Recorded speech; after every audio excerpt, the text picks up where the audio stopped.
one missing. Right, we were in the second verse. අපි කතා කරේ මෙන්න මෙතන how could she play on the meadow? කොහොමද එයා මිටියාවත සෙල්ලම් කරන්න කියන එක. අපි අර කතාව මෙතනක් දකිනවා. අම්මට තව ප්‍රශ්නයක් තියෙනවා. අම්මා පොඩ්ඩක් ක්ලයිමැක්ස් කරලා ගන්නවා. And when I came, රාත්‍රිය ආවම නේ. This period is very important පුතේ. රාත්‍රිය කියන එක වැදගත්. If you think about the time period of night, the sun, night time, we can talk like this, darkness. එතන අන්ධකාරය තියෙනවා නේ. Loneliness,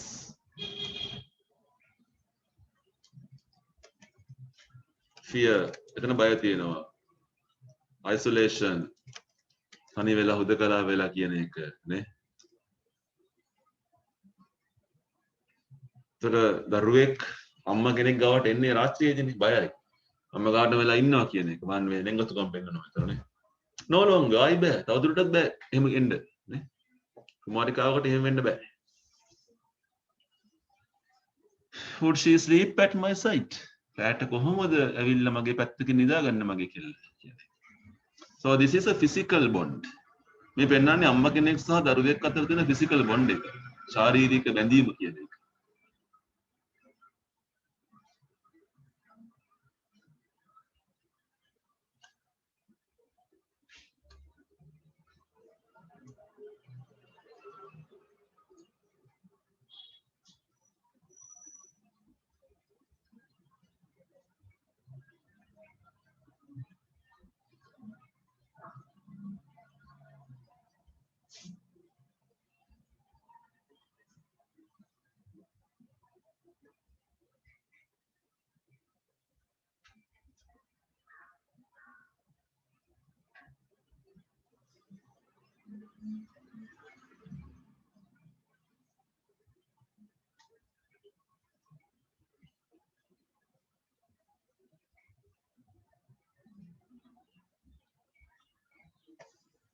Right.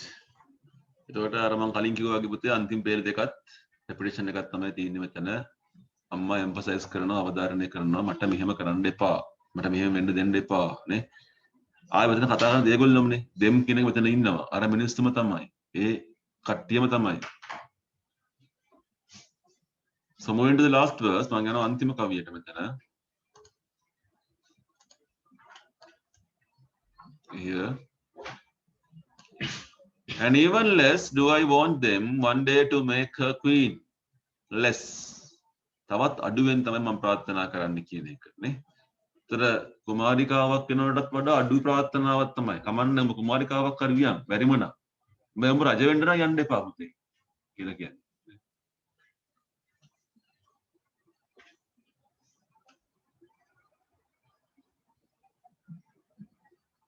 Even less. Lesser අඩුවෙන් කියන එක. I want them one day to make her queen. හැම අම්ම කෙනෙක්ම කොහොමද කියන්නේ? දවසක උඹ රජ වියන් පුතේ කියලානේ කියන්නේ. දැන් මේ අම්මා අනිත් පැත්තට මේ අම්මා contrasting effect එකක් දෙන්නේ අපිට මෙතන. contrasting කියන්නේ පරස්පරතාවයක් තියෙන්නේ.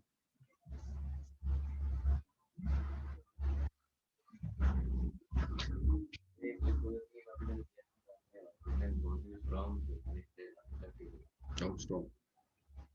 This poem is very strong. මේක බොහොම ප්‍රබල කවියක් වෙනවා. though we are having a very simple language. අර කතා කරන emotional එක තමයි හින්දා ප්‍රබල වෙන්නේ මේක. And even less do I want them one day to make her queen. Now the word queen පුතේ බලමු අපි කලින් වගේම මේ queen කියන වචනය mainly the power. බලය කියන එක. එයාට තමයි බලය තියෙන්නේ. රචින. Highest femininity. ඉහළම ස්ත්‍රීත්වය කියන එක. Access. ඕන තැනකට ප්‍රවිෂ්ඨ වීමට තියෙන හැකියාව. ඕන දක්වන්න පුළුවන් යාට.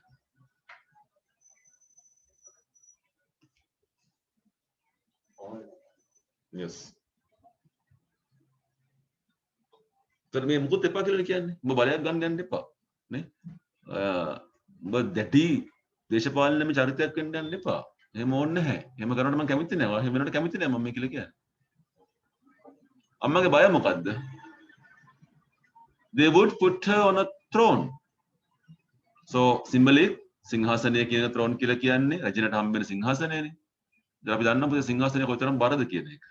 අපි literally අපි කතා කරනවා සිංහාසනයක් බරයි කියන එක. ඔටුන්නක් බරයි කියලා කියනවා. රජගුණගේ ඔළුවේ තියෙන ඔටුන්න බරයි. නේ? ඇයි බර? මිනිස්සුන්ගේ ප්‍රශ්න. කොයිතරම් 1000ක් දේවල් ඔළුවේ තියෙනවද? බය, කොයි වෙලාවෙ මරයිද රජකම ගන්න. නේ? ඒ වගේ ගැටලු මේ තියෙන්නේ.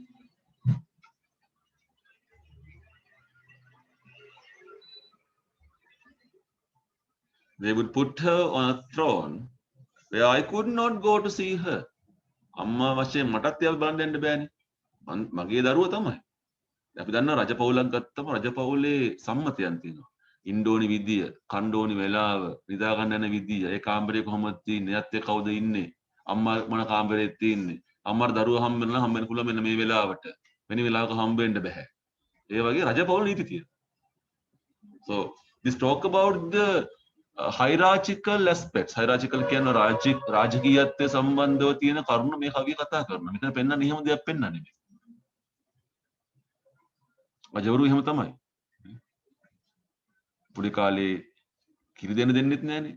අපි බලලා තියෙන කොරියන් කතාවල සමහරවල් චීන කතාවල එහෙම කිරි දෙන්න වෙනම කට්ටියක් ඉන්නවා.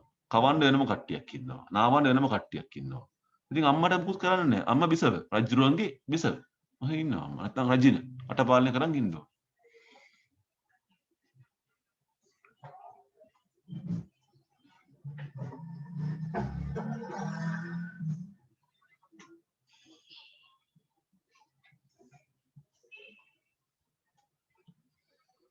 Right? They would put her on a throne where I could not go to see her. මට එයා බලන්න යන්න වෙන්නේ නැහැ එතකොට. And when night time came, අන්න ආයි ගන්නවා setting එක night time එකනේ. ආයි ගන්න රාත්‍රිය කවිය තුල. අර කලවර බව, බය, භයංකාර බව, තනිකම අම්මා ඒක රිපීට් කරනවා night කියන එක. ඒතර කවියක මොකක් හරි දෙයක් රිපීට් කරනවා නම් ඒකේ ගුණාත්මක භාවය අඩු වෙනවා සාමාන්‍යයෙන්. ලස්සන අඩු වෙනවා. හැබැයි මෙතන repetition එක නිසා ලස්සනක් හම්බ වෙනවා. ගොඩක් වෙලාවට කවියක් ලියනකොට අපි කවදාවත් රිපීට් එකක් කරන්නේ නැහැ හේතුවක් නැතුව. රිපීට් කරනවා නම් හේතුවක් තියෙනවා.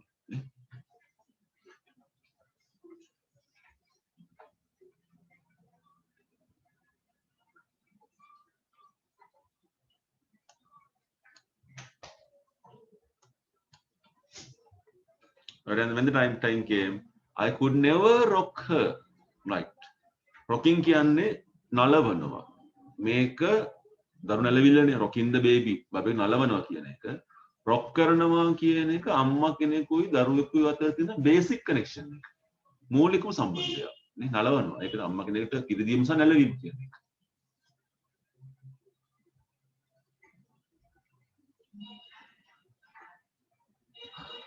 I could never rock her. Negative. බලන්න කොයිතරම් ප්‍රබල negative එකක්ද කියලා. මට කවදාවත් බෑනේ එයාව නලවන්න. බෑනේ කවදාවත් කියලා කියන්නේ. never.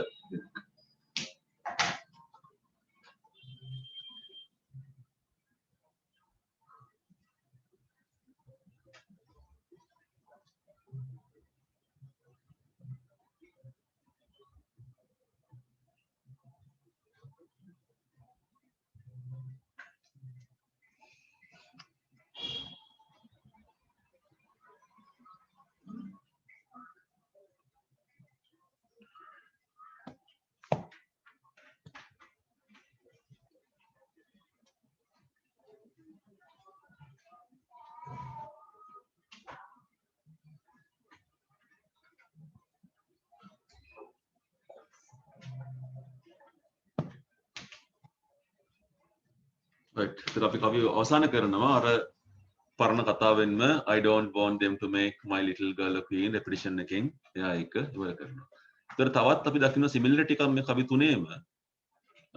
තුනේම තියෙනවා I don't want them to make my little girl a queen. කලින් කියන්නේ princess, a swallow. අපි කියන්නේ repetition with a slight variation මේක නේ. ඒ point එක ගන්න පුතේ ඕන නම් this is a repetition with slight variations.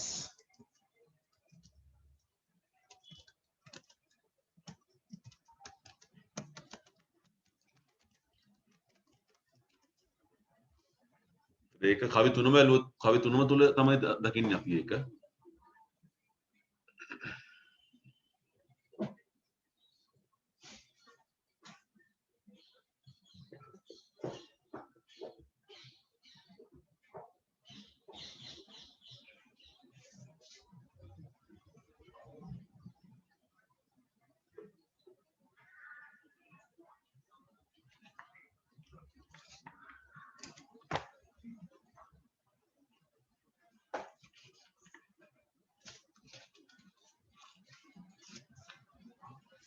So that's all regarding the poem.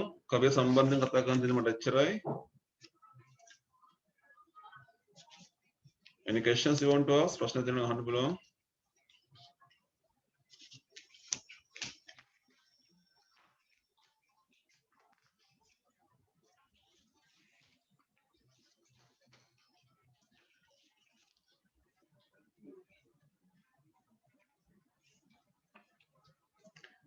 Right. අපි අනුමාත්‍රකවත් දාගමු techniques කියන පැත්ත පොඩ්ඩක්. ඊළඟ අනුමාත්‍රකව දාගන්න පුතේ techniques පැත්ත.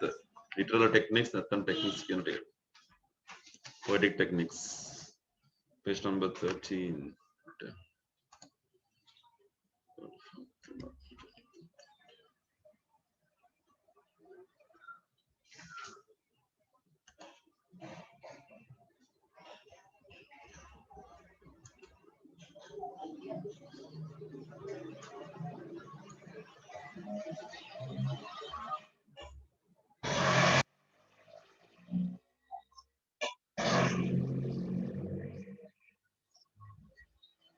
Right. ඉතින් අපි වෙනද කරනවා වගේ වැදගත්ම පොයින්ට් එක විතරයි අපි ලියාගන්නේ. අපි ලිස්ට් එක විතර අපි හදාගන්නේ මේකේ ටියුට් එක වල තියෙනවනේ. So whatever the point technique එකයි ටෙක්නික් එකට උදාහරණයකුයි අපි විතර ස්කෙච් කරගත්තා නම් ඇති අපිට නේ. right මම ඉක්මනින් කතා කරනවා the whole incident is fabricated කියලා කෙනෙක් ගෙත්තම් කරලා තියෙනවා නිර්මාණය කරලා තියෙනවා කියන එක. round a little child පුංචි ළමෙක්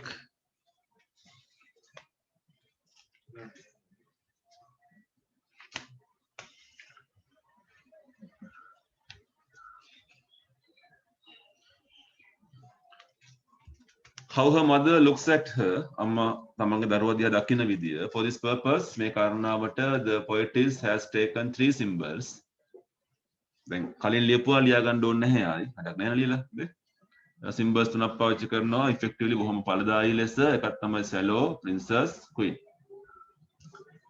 shallow is a small migratory bird සංක්‍රමණික කුරුල්ලෙක් so taking it as a symbol දැන් මේ shallow සංක්‍රමණික වෙන්නේ අපිට සුද්දන්ට නැහැ ඒගොල්ලන්ගේ රටේ ඉන්න කුරුල්ලෙක් ඒගොල්ලෝ the poetess wants to convey the message that her daughter cannot be compared to the life of a bird she refuses its airy life AIRY airy කියන්නේ අහසේ ජීවිතය කියන එක. මේ වචන වැදගත් වේ ඔයගොල්ලන්ට විභාගයට ලියන්න ගියාම උත්තරයක්. එහෙනම් ඒව ඕනම් මාක් කරලා තියාගන්න.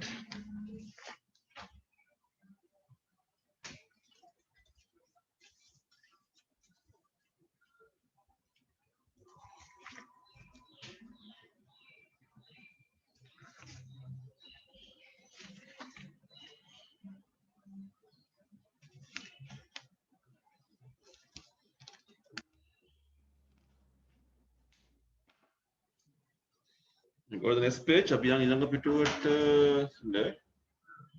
ඕනේ. Airy life it would fly into high the air and would never return. අපි දැන් කතා කරුවේ තමයි මෙයා පහු මෙයා කතා කරන්නේ.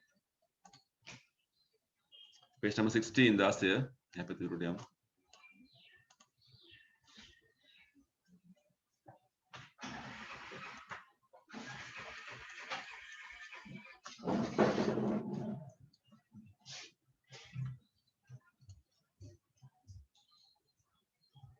Okay. උපුටා ගැනීම ගන්න පුතේ she would fly far away into the sky and never fly again to my straw bed කියන උපුටා ගැනීම even if it came it would perch on the caves නෙවෙයි eaves වෙනවා මෙතන EAVES eaves හදාගන්න වචනේ eaves EAVES eaves This shows that in future the child would be very distant from mother. It would not be within her reach, so that she bears that fear. මේ අම්මගේ පළවෙනි බය. මගේ දරුවා මගෙන් ඈත් වෙයි කියන බය. A bird would fly high into the sky and it would never come to the ground. Even if it comes, it would perch on a tree. ගහක වහයි. එහෙම නැත්නම් වහලක් උඩ වහයි. ඉතින් mother does not want to see her child to become a swallow.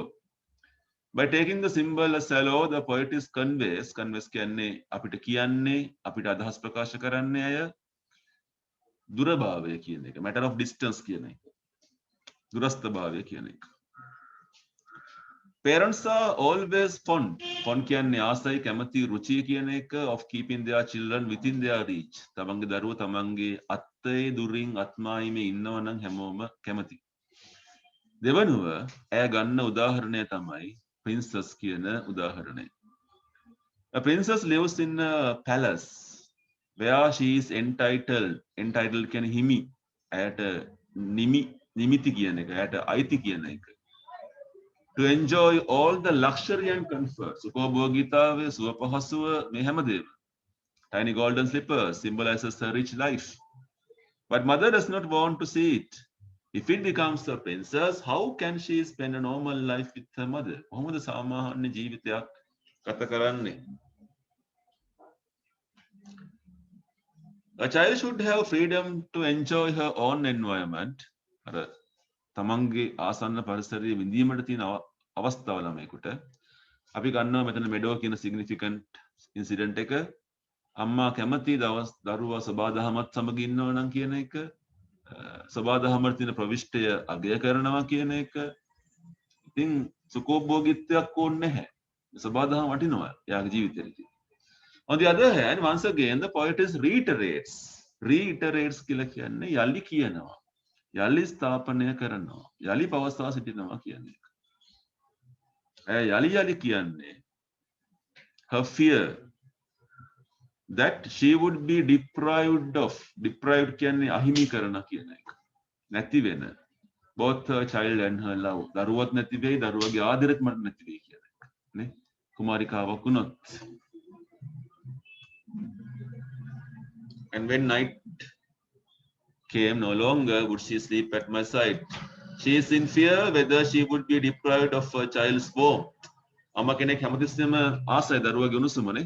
දරුවත් අම්මගේ උණුසුමට ආසයි. ටික ටික ඒ උණුසුමෙන් ඈත් වෙනවා නේ.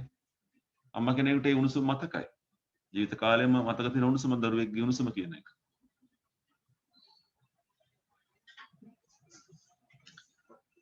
Finally, she takes the queen as a symbol. When her daughter grows up, she should find out a suitable partner. මට කතා කරනවා විවාහක ජීවිතය ගැන. For her life, but mother does not want her daughter to be a queen. රජිනක් වෙන්න පදන් අතව symbol එක බලන්න පුතේ. විවාහය තුල රජින කවුද? බිරිඳ කියන්නේ. අන්නේ සිම්බල් එක මෙතන ගන්නවා. Then she would be on the throne as සිංහාසනයක ඉඳී. She is taken away by the royalty. රාජකීයත්වය. අපිට මතක් වෙනවා සින්ඩරෙල්ලා නේද? සින්ඩරෙල්ලාගේ කතාව මතක් වෙනවා අපිට. සින්ඩරෙල්ලා රජ වෙච්ච අර කුමාරයා වැඳ හැටිනේ. charming. Mother would find it difficult to make access to her. Access කියන ප්‍රවිෂ්ටය කියන එක ළඟා වෙන්න අමාරුයි අම්මට. Here also she expresses her intention to be with her child as it is now. I could never rock her කියන දුක අම්ම ගත්තා. දැන් මේ සංකේත තුන swallow, princess, queen කියන ඒවා metaphors වශයෙන් ගන්නත් පුළුවන්. metaphorical සංසන්දනය. කෙලින්ම දුව ලිහිණියෙක්, දුව කුමාරිකාවක්, දුව රැජිනා. ඒක metaphoric. 100% සම්බන්ධ කරලා සමාන කරලා පෙන්නනවා අපිට. ඒකත් ඔයගොල්ලෝ නෝට් එකේ ගන්න පුළුවන් මේ metaphoric effect එක ගැන ලියන්න, symbolic effect එක ගැන ලියන්න පුළුවන් පොයින්ට් දෙකක් ඔයගලන්ට.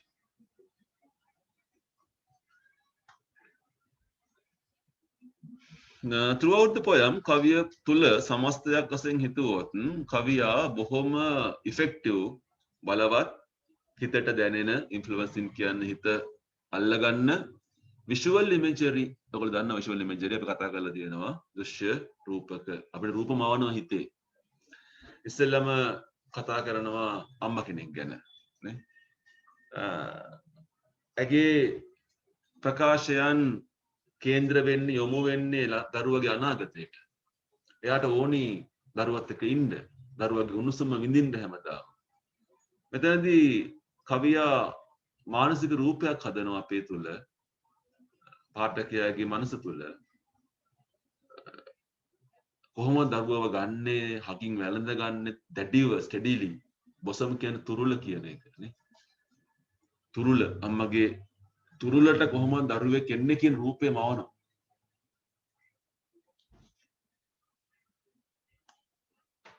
She also builds up the image of the bird. අර කුරුල්ලගේ රූපය, සැලවගේ රූපය.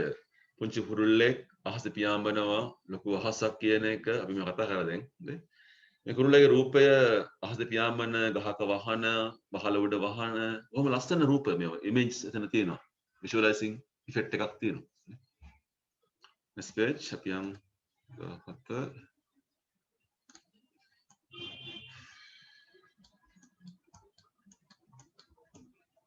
where I could not comb her hair. Would she sleep at my side? I could never rock her. ඔන්න ඒ පුටාගෙන. All these three actions මෙතන ක්‍රියාවන් තුනක් තියෙනවා. කොණ්ඩේ පීරණ එක, මගේ පසකින් නිදා ගන්න එක සහ නලවන එක. අපිට පෙන්වන්නේ මොකද්ද? close association එක. බොහොම සමීප සම්බන්ධතාවය නේ. ඒකත් visual image එකක්. අම්මා කෙනෙක්ගේ දරුවෙකුගේ තියෙන සමීප සම්බන්ධතාවය. මේ උදාහරණ කතා කරන්නේ visual imagery එකට උදාහරණ මේ තියෙන්නේ. ඊට පස්සේ princess ගේ image එක රූපය හදනවා නේ. පුංචි රත්තරන් සැරප්පු දාගෙන නේ. ලස්සනට ඇඳගත්තු කුමාරිකාවක්. සිංහාසනයක් තියෙනවා රැජිනට ආයි මවන ලස්සන රූපයක් නේ. Queen with all her majesty with when on WYTH වෙන්නෝනේ. A queen with all her majesty, prestige, dignity. රජයකට තියෙනවා රාජකීය භාවයක්, අභිමානයක්, වරප්‍රසාද සහිත භාවයක්. මේ හැමදේම දෙන රජයකට නේ. ඒ සිංහාසනේ වාඩිලා ඉන්නවා. In all these three stanzas, the poetess has been able to build up a very concrete rapport. වචනයක් rapport කියන්නේ දෙදෙනා අතර තියෙන සම්බන්ධතාවය, බැඳියාව කියන rapport. සෝදශීලී භාවය, ලෙන්ගතු භාවය කියන report එක. දෙවන්ත මාතෘ සෙනෙහස සහ ලෙන්ගතුකම මේ සිද්ධිය තුලින් ප්‍රවර්ධනය කරනවා. අම්මා කෙනෙක් කැමති නැහැ. ඒ අම්මා කැමති නැහැ තමන්ගේ දරුවා ලිහිණියෙක් වෙනවටවත්, කුමාරිකාවක් වෙනවටවත්, රජිනක් වෙනවටවත්. මොකද she is in the sheer need. sheer කියන්නේ දැඩි කියන එක. ඇය දැඩි අවශ්‍යතාවයක ඉන්නවා. ඇගේ ආදරය දෙන්න දරුවට. පුළුවන් තරම් කාලයක් ආදරය දෙන්න. ඇය නිරන්තරයෙන් ප්‍රකාශ කරන්නේ බයක් ගැන, කුතුහලයක් ගැන. අනේ මේ සමාජය මගේ දරුවා මගෙන් ගනීද, උදුර ගනීද කියන බය නේ. So when you are writing your answers, you have to link the word society. මේ සමාජය කියන වචනේ අපි ගන්න ඕනේ අපේ උත්තරේට.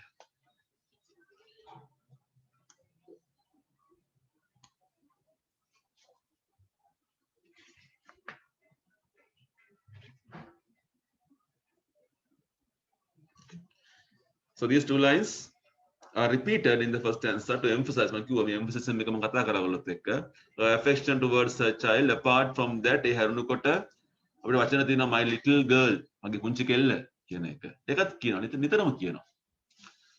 It denotes that great and everlasting love. දැවැන්ත සෙනෙහස, සදාකාලික සෙනෙහස කියන එක. Everlasting love of a mother. අම්මා කෙනෙක්ගේ හදවතේ තියෙන දැවැන්ත ආදරය ගැන තමයි කතා කරන්නේ. මේ repetition එක ප්‍රවර්ධනය කරන්නේ අර දෙන්නගේ බැඳියාව, report එක. සමස්ත සිද්ධිය තුලම කවියා පවත්වාගෙන යනවා contrast. මම කිව්ව මේ කතාව පරස්පරතාවය. contrast කියන්නේ පරස්පරයි. දෙපැත්තක්. අන්තයන් දෙකක්. two sides කියන contrast. එය බාහිර සමාජය ගැන කතා කරනකොට ඇගේ ආකල්ප clash ගැටෙනවා with that of a conventional society. conventional society කියලා කියන්නේ සම්ප්‍රදායික සමාජය, ගතානුගතික සමාජය කියන එක. මේ සාමාන්‍ය සමාජය. සාමාන්‍ය සමාජයේ අපි කැමති කුමාරිකාවක් වෙන්න නේ? රජ වෙන්න කැමති. නැත්තේ නෑනේ. නේ? ලිහිණියෙක් වගේ අහස පියාඹලා යන්න කැමති. මේ අම්මා කියන්නේ එපා. ඒක controversial. පරස්පරතාවයෙන් යනවා. orthodox වෙනවා. unorthodox. Oh. For instance, the society may be in the need or effort සමාජයට ඕනි සමාජය උත්සාහ කරනවා දරුවා ලිහිණියෙක් කරන්න කුමාරිකාවක් කරන්න රජිනක් කරන්න. ඒත් අම්මා එපා කියනවා සමාජ තත්ත්වය. ඇය බලාපොරොත්තු වෙන්නේ හැමදාම දරුවෝ ළඟ තියාගෙන ආදරය දෙන්න. තවත් එකකින් කිව්වොත් on the other hand this is really a lamentation කතාවක් තියෙනවා. lamentation කියන්නේ වැළපීමක් කියන එක. ඒ පොයින්ට් එක ගන්න පුළුවන් ඔයගොල්ලන්ට. it's a lamenting. වැළපීම කියන එක. දුකක් කියන එක නේ. අඬනවා නහයෙන් අඬනවා. අම්මා කෙනෙක් දුක් වෙනවා තමන්ගේ දරුවගේ අනාගතය ගැන. ඒක emotional භාවාත්මකයි හැඟුම්බරයි emotional.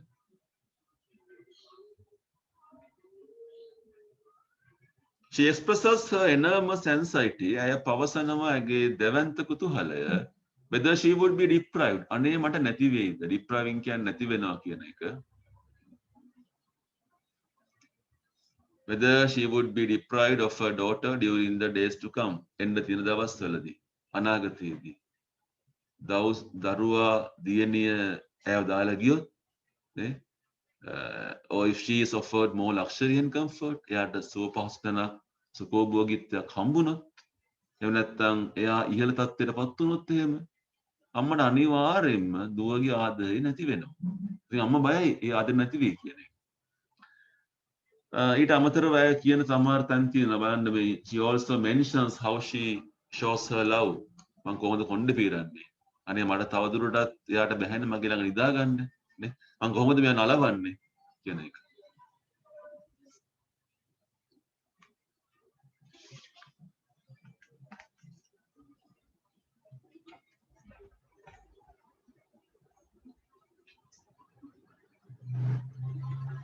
Young last part එකට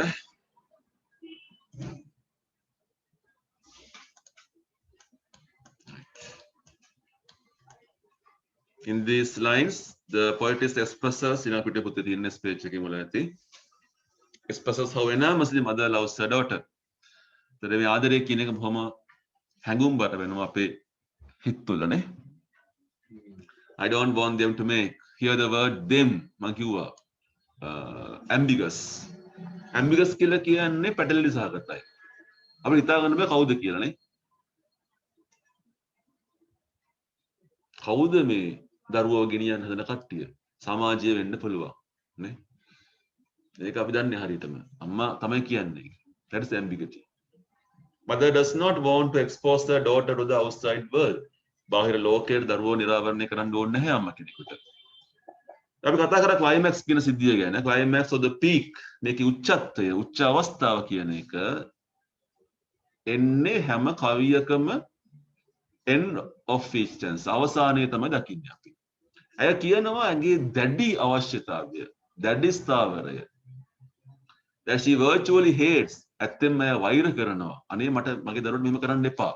මොකද her child to become a victim of the social tides.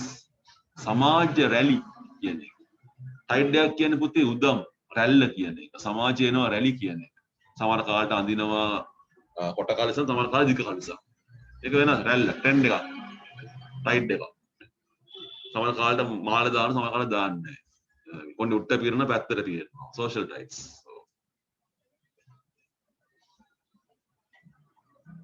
She does not want to see her child as a princess or a queen. The image of the mother, අම්මගේ රූපය දෙවන්ත ලෙස මේ කවිය තුල මතු කරනවා. ඒක හරි අමුතුයි. exception වෙනසක් ඒ අම්මගේ රූපය. ඒ සාමාන්‍ය අම්ම කෙනෙක්. සැබෑ ලෝකයේ real sense. real sense කියලා කියන්නේ සැබෑ බුද්ධියෙන් සාමාන්‍ය බුද්ධියෙන් කටයුතු කරන සාමාන්‍ය එදිනෙදා අම්ම කෙනෙක් නේ. ඔව්. එයා කතා කරන්නේ සාමාන්‍ය දුප්පත් ඇඳක් ගැන නේ. එදිනෙදා දකින්න ඇඳක් මේක අපි පැදුරක් නේ මේ ස්ට්‍රෝ බෙඩ් එකක් කියන පැදුරක් සාමාන්‍යයෙන් කතා කරොත් අපි. උදාහරණයක් වශයෙන් කිව්වොත් දුවගේ කොණ්ඩේ පීරන්න ඕනි, ළඟින් නිදි කරව ගන්න ඕනි දුව නේ. බය හීන පිනේ දුවට නයිට් මෙයාස් කියන්නේ බය හීන. එතකොට නලවන්න ඕනි දරුවව. මේ සාමාන්‍ය අම්ම කෙනෙක් මේ ඉන්නේ.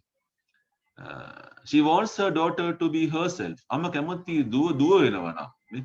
ඇය ඇගේ දෙපයින් හිට ගන්නවා නම් නේ. මිටියාවතේ සෙල්ලම් කරනවා නම් ජීවිතයේ සරලතාවයේ විඳිනවා නම් අම්මා කැමතියි. තුන්වෙනි කවියේ අය මේ කාරණාව ඉතාමත් දැඩිව ගෙනියනවා. අර even less කියන වචනේ පාවිච්චි කරලා. එයා අවධාරණය කරන්නේ the fact that she does not want her daughter to become someone remote. ඈත ඉන්න කෙනෙක්. exclusive නේ.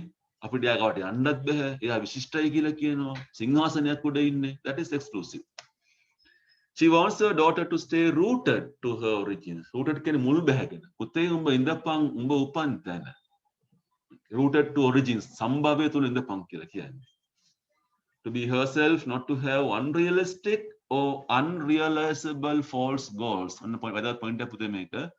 Unrealistic කියලා කියන්නේ යථාර්ථවාදී නොවන කියන්නේ. ඒ පස්සේ යන්න එපා. Unreliable විශ්වාස කරන්න බැරි දේවල් පස්සේ යන්න එපා.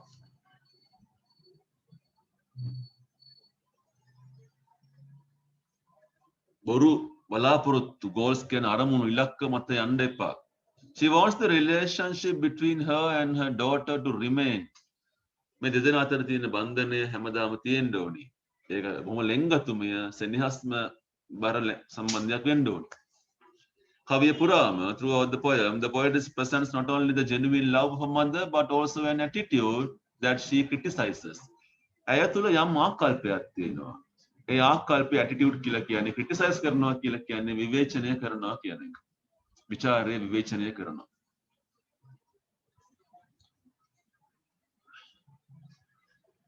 The poet conveys there a social criticism මේක සමාජීය විවේචනයක්.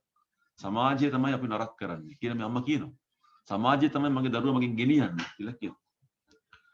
More parents in general always wish brighter and better lives for their children than what they themselves had experienced. ඕනෑම අම්මා කෙනෙක් කැමති තමන්ට වඩා ඉහළ ජීවිතයක් තම දරුවා ගන්නවා නේ. This is quite apparent. Apparent කියන්නේ පේනවා. දෘශ්‍යයි. දකින්න පුළුවන්. Contemporary societies. Contemporary කියන්නේ සමකාලීන සමාජය. මේ මොහොතේ තියෙන සමාජය. වර්තමාන සමාජය කියන්නේ.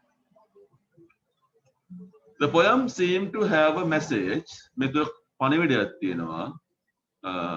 Relevant to modern Sri Lanka too, when parents have highly exaggerated, unrealizable goals for their children. සමහර ළමයින්ට දෙනවා අම්මලා මහා දරුණු බලාපොරොත්තු. ඔබ මෙහෙම කරන්න ඕනි, මෙහෙම කරන්න ඕනි, මේ රජනක් වෙන්න ඕනි කියලා කියනවනේ. ඉතින් එහෙම කියලා misdirect. තරුණ පරම්පරාව වැරදි පාරක් ගිහිල්ලා මේ සම්බන්ධතා කඩාගෙන දෙමව්පිය දරුවන්ගෙන් ඈත් වෙලා ඒ වගේ දෙයක් අපි දකින්නේ. ඉතින් මේ ළමයි සහ දෙමාපියන් අතර තියෙන සම්බන්ධතාවය පූජනීය සම්බන්ධතාවයක් සේක්‍රඩ් වන්න එකක්. ඉතින් කවියා කියන්නේ මොකද්ද? මානව සම්බන්ධතා කියන්නේ ගොඩක් වටිනවා. භෞතිකමය දේවල් වලට වඩා නේ රජනක් වුණාට වඩා මේක වටිනවා කියලා කියන්නේ. Right, last paragraph. අන්තිම ඡේදේ. The poetess takes a number of metaphors. මම කතා කරා metaphors ගොඩක් පාවිච්චි කරනවා. Shallow metaphor එකක් වෙනවා. Migratory bird, warmer climate, උණුසුම් කාල ගුණයක් හොයාගෙන යන ජීවියෙක් මෙයා. ඔගේ ආරක්ෂාවට සීත කාලේ නේ. So this metaphor suggests opportunism. අවස්ථාවාදීත්වය කියන එක. Opportunism කියන්නේ අවස්ථාවන් සොයාගෙන යෑම කියන එක. අවස්ථාවාදී. Self seeking කියන්නේ ඒක තමයි. තමන් ගැන හිතනවා කියන එක. Children leave their parents to realize කියන්නේ ලබා ගන්න කියන එක. තේරුම් ගන්න their selfish goals. ආත්මార్థකාමී අරමුණු කරා ළමයි ගියාම දෙමාපිය අමතක කරනවා. ඒතර princess queen කියන එක metonymic කියනවා ඒවට අදාළ දේවල් කියන්නේ ධනය, තත්ත්වය, ඉහළ තත්ත්වය කියන එකනේ. golden slippers, meadows, throne, straw bed ඒවත් metaphors වෙනවා කවිය පාවිච්චි කරන. ඊළඟ පිටුවේ උඩ කැල විතරයි අපි කරන්නේ.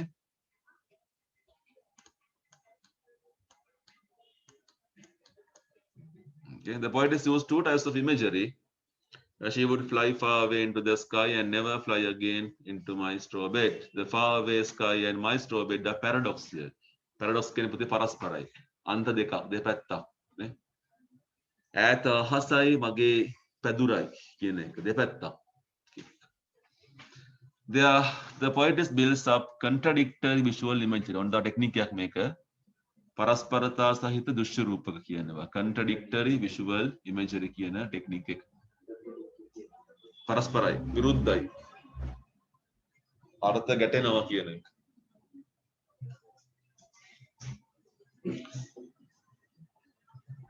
Right. So that's all about the poem today.